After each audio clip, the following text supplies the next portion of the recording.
No tema geral que nós temos estudado durante algumas semanas de verdades básicas, temos procurado compreender bem algumas questões doutrinárias fundamentais das Escrituras.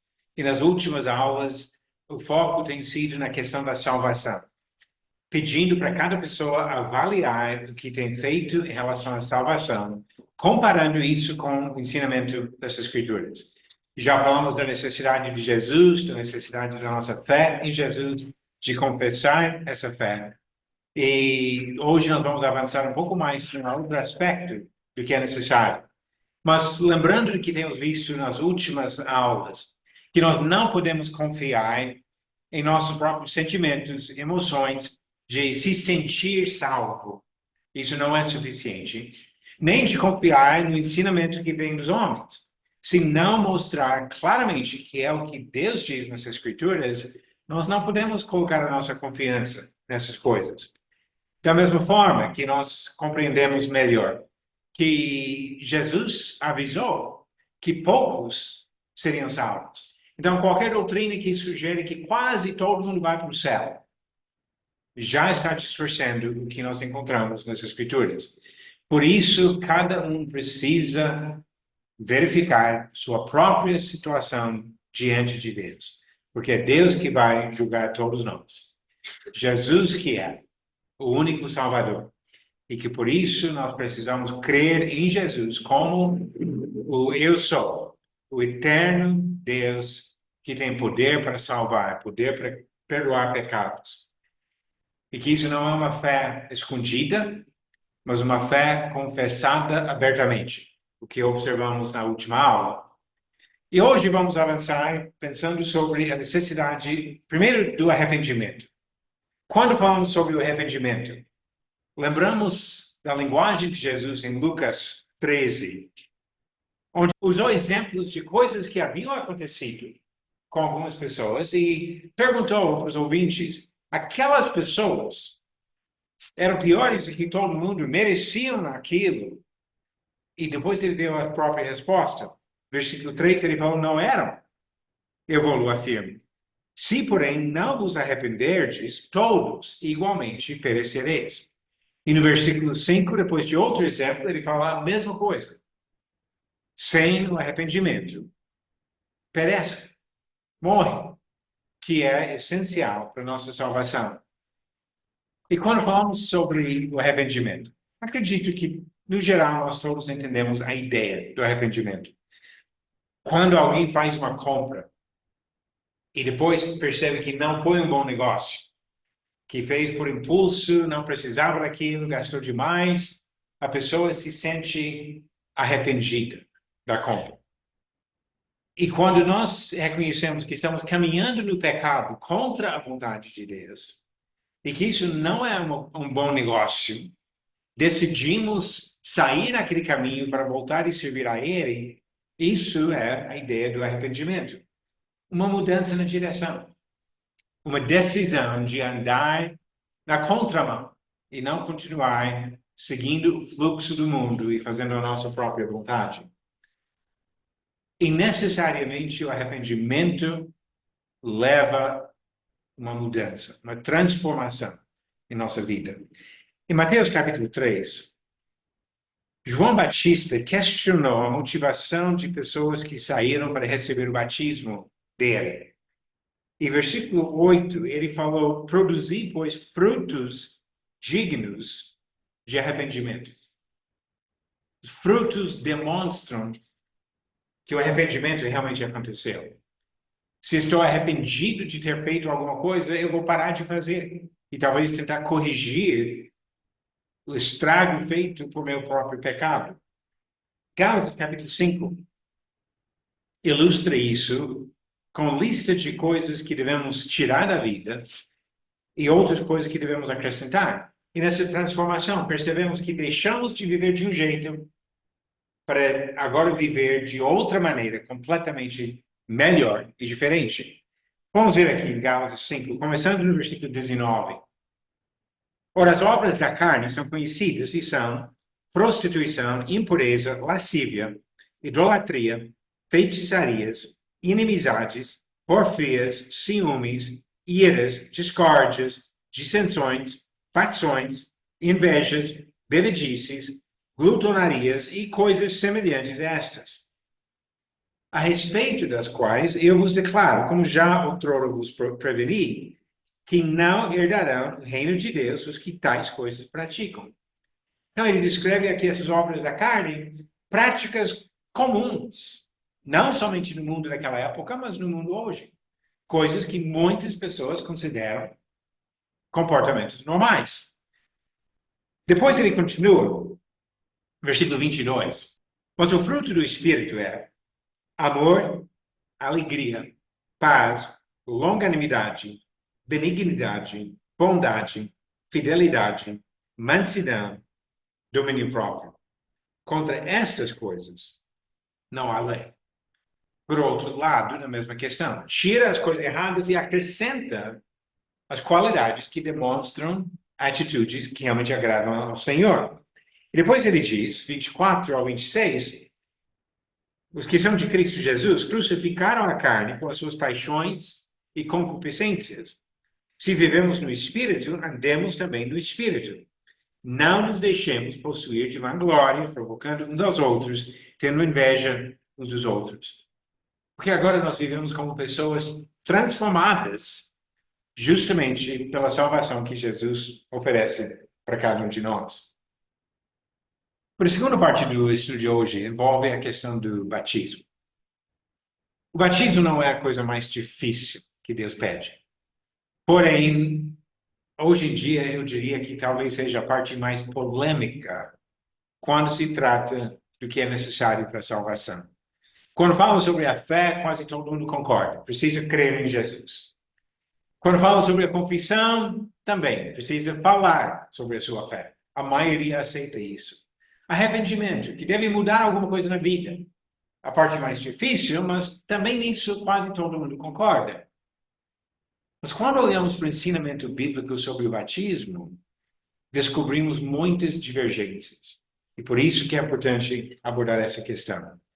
Jesus mandou que fôssemos batizados para a salvação. Em Marcos capítulo 16. Marcos capítulo 16, quando ele instruiu os apóstolos a sair para pregar o evangelho. Ele disse no versículo 16, quem crer e for batizado será salvo. Quem, porém, não crer será condenado. Quem não crê não vai fazer nada que Deus pede. Mas quem crer, de fato, precisa também aceitar o batismo, porque ele diz que quem crer e for batizado será salvo.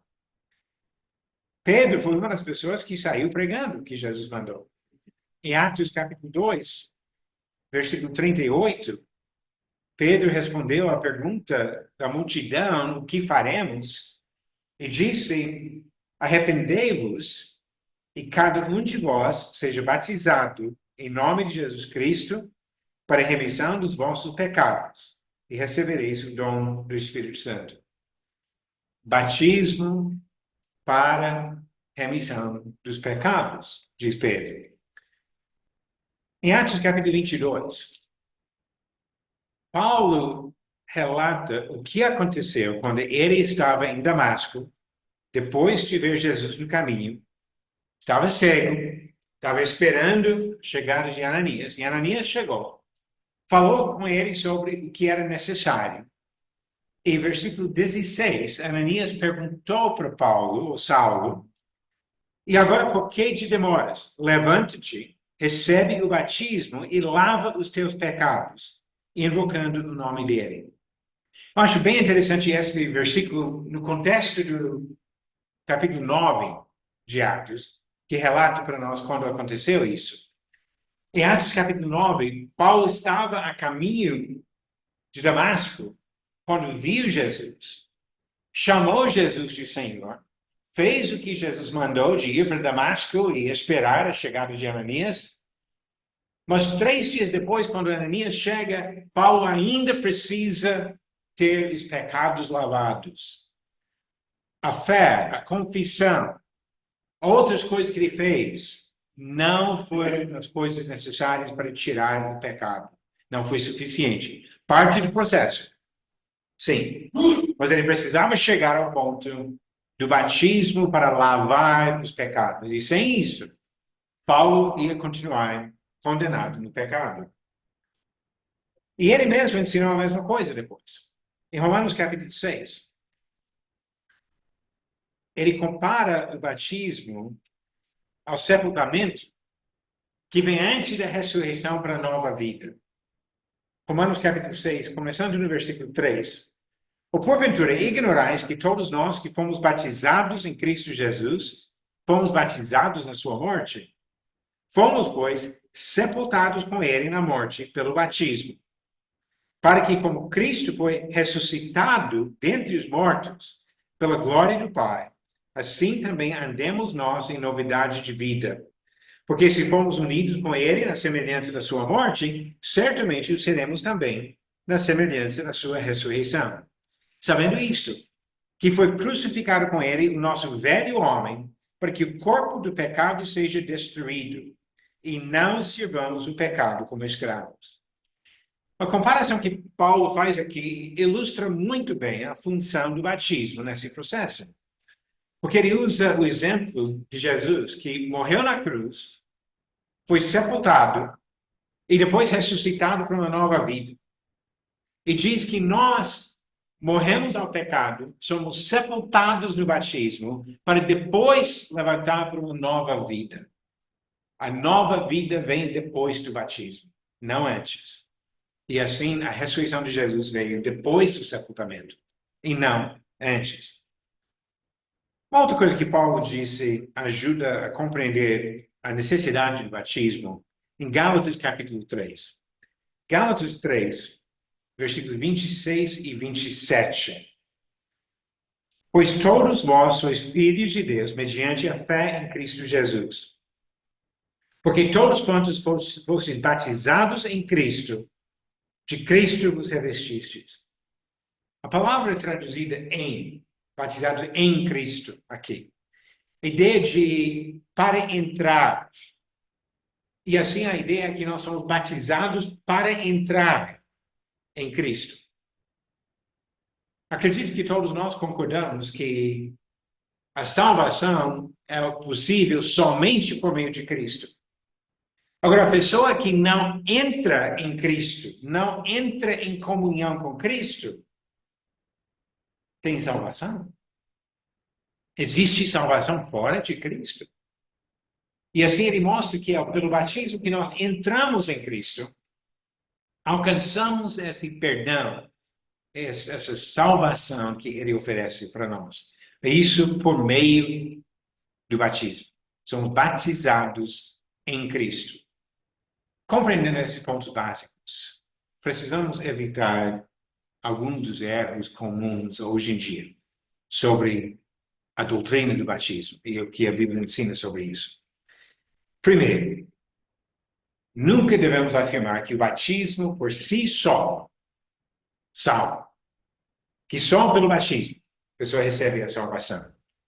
E embora dificilmente alguém vai falar exatamente nesses termos, em termos práticos, quando batiza um bebê incapaz de ouvir, incapaz de crer, incapaz de confessar, de alguma forma está sugerindo que o batismo por si é suficiente para salvar aquele bebê.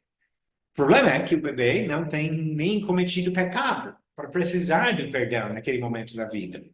Mas o batismo por si só, separado da fé, separado do arrependimento, não vai salvar ninguém.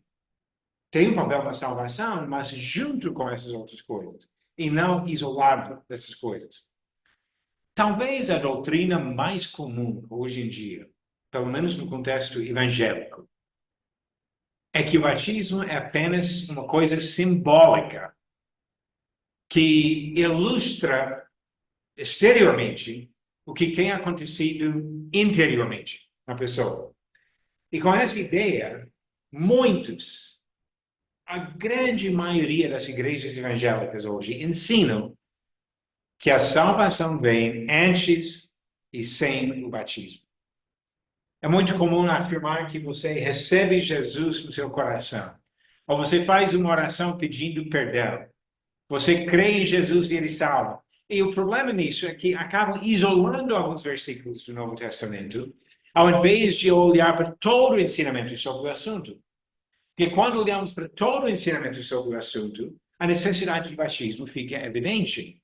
Mas se isolar um versículo ou outro, dá para até imaginar a possibilidade da salvação sem o batismo ou antes do batismo. Agora, o batismo é simbólico? Com certeza. Acabamos de ler, no sentido em que simboliza o sepultamento de Cristo. E é simbólico. Em Colossenses capítulo 2, ele compara com a circuncisão, simboliza uma circuncisão espiritual. É simbólico, mas não é apenas simbólico. Significa algo real. Tem um papel, uma função real. E assim devemos olhar para o batismo, não apenas como símbolo. Mas a boa parte do problema de ensinamentos distorcidos hoje é de tratar o batismo como apenas um símbolo e não como algo necessário. Símbolos na Bíblia muitas vezes são de coisas necessárias. O fato de alguma coisa simbolizar não significa que não seja necessário. Exemplos que podemos pensar nisso. Lembram quando Deus mandou aquela praga que as pessoas estavam sendo mordidas por serpentes e morrendo? E falou para Moisés fazer uma serpente de bronze e colocar na haste visível para todo mundo. E quem olhava para aquilo, que simbolizava as serpentes que estavam circulando entre o povo, quem olhava para aquilo seria salvo, seria curado.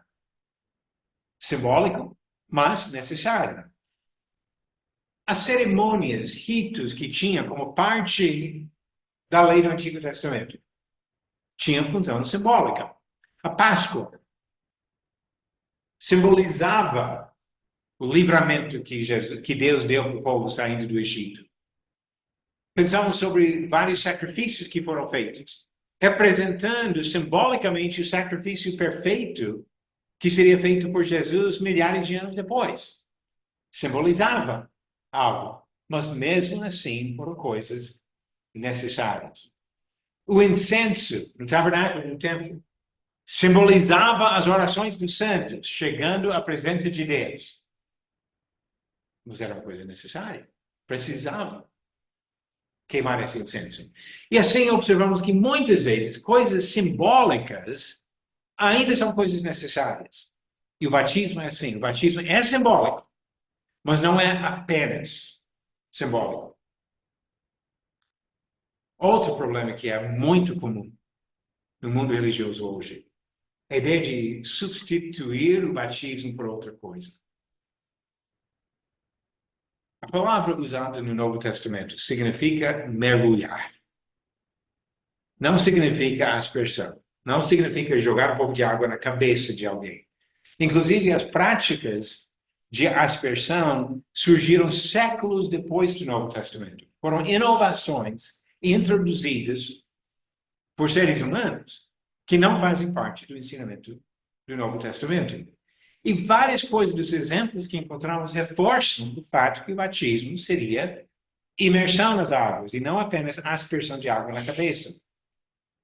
Com certeza, um homem atravessando o deserto ia levar algumas garrafas de água na carruagem dele, mas Felipe e o eunuco pararam o carro num lugar onde tinha água, desceram para fazer o batismo. João Batista batizava num certo lugar do Rio Jordão, porque tinha muitas águas lá. Tinha um lugar suficiente para isso. E como eu falei, a própria palavra significa isso, e a prática durante séculos, depois do Novo Testamento, continuou sendo a prática correta e bíblica de imersão nas águas. Em nenhum lugar, Jesus disse, quem crer e for aspergido será salvo. Quem crer e for batizado, mergulhado, imerso nas águas, receberia a salvação. É mais um exemplo de como os homens mudam as coisas alteram o ensinamento, introduzem doutrinas diferentes e depois, de alguma forma, têm confiança que ainda estão servindo ao Senhor. Mais um problema. E pouco relacionado com o segundo ponto aqui, o batismo ser simbólico, apenas simbólico. É um ensinamento muito comum hoje em dia, que sugere que a salvação vem antes do batismo. Talvez a doutrina mais dominante no contexto evangélico hoje. O que ensinam em muitas igrejas hoje? Você aceita Jesus. Talvez levanta a mão na chamada no final de um culto. Aceita Jesus no seu coração. E afirmam que a partir daquele momento você já recebeu a salvação. Mas aí eles vão pegar seus dados, pedir algumas informações, em alguns lugares até pedir para pagar alguma coisa e marcar uma data em que vão levar um monte de gente, talvez para algum rio, e realizar os batismos de um número acumulado de pessoas. Nós não encontramos isso no Novo Testamento. No Novo Testamento encontramos pessoas, famílias inteiras sendo batizadas na mesma hora da noite que ouviram a mensagem do Evangelho. Pessoas batizadas no mesmo dia. Não achamos uma coisa de marcar meses depois e sugerindo que a pessoa já recebeu a salvação. Eu tive a oportunidade várias vezes de conversar com pessoas de diversos grupos religiosos sobre isso, mas uma conversa foi especialmente marcante, que eu conversei com um pastor de uma das maiores denominações que tem no Brasil e que existe em outros países também, e perguntei para ele sobre o valor do batismo. Ele falou para mim que o batismo é muito importante. Concordo. Mas na conversa, continuamos conversando, é importante em qual sentido? Porque está mostrando que obedece à vontade do Senhor. Ok? Até aí também posso concordar. Mas aí, para tentar compreender melhor que ele e sua denominação ensinavam sobre isso, eu perguntei sobre qual o procedimento deles. E ele explicou que a pessoa aceita Jesus, depois passa por algumas aulas de preparo, depois eles marcam uma data e realizam o batismo da pessoa. Aí eu perguntei, e se a pessoa, entre o momento de aceitar Jesus e a data marcada para o batismo, se a pessoa chegar a falecer, vai para o céu ou vai para o inferno? E esse pastor respondeu sem hesitação, vai para o céu porque o batismo não salva ninguém. Palavras dele. Sem o batismo, ele afirmou a salvação da pessoa. Jesus disse, quem crer e for batizado será salvo. E quando eu falo aqui que nós não temos direito de inverter a sequência, é de observar que tem uma certa sequência para chegar ao resultado. A fé e o batismo antes da salvação. No caso do que Pedro fala em Atos 2, o arrependimento e o batismo para receber o perdão. É uma sequência determinada por Deus. E nós não temos direito de alterar o que o Senhor fala. Por hoje nós vamos encerrar aqui, mas eu peço novamente para todos avaliarem o que tem feito, para verificar que tem feito exatamente o que a palavra de Deus diz. Crendo em Jesus, confessando a fé, se arrependendo do pecado, recebendo o batismo para lavar os pecados. Se não tem feito tudo o que ele ensinou, ainda bem que está ouvindo a mensagem que tem vida hoje, que ainda existe a possibilidade de corrigir o que não fez, ou corrigir o que fez de forma errada. Vamos buscar sempre o entendimento da vontade de Deus aplicado em nossa própria vida.